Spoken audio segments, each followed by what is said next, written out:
আপোনালোকে গাহৰি মাংস বাৰু কেনেকৈ বনায়? আজি ভাবিলোঁ মই কেনেকৈ বনাওঁ সেইটোকে দেখুৱাওঁ বুলি। আৰু ইয়াত তেল নিদিয়াকৈ ভাজি আছোঁ, মানে মাংস কেইপিচমান ভাজি আছোঁ, তাৰ পৰা তেল ওলাই আছে। আৰু এয়া বাকী মাংসখিনিও দি দিলোঁ, নিমখ হালধি দি ভাজি আছোঁ। এতিয়া আদা নহৰু দি দিলোঁ, জলকীয়াও আছে লগতে। ইয়াতে বেলেগ মছলা একো ব্যৱহাৰ কৰা নাই আৰু চিম্পুলকৈ বনাই আছোঁ। আপোনালোকে কেনেকৈ বনাই কমেণ্ট কৰিবচোন।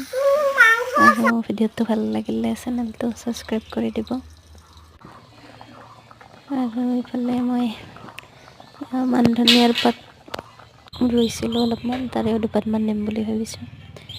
আপোনালোকে ভোট দিলে নে বাৰু? মই ভোট দি আহিলোঁ।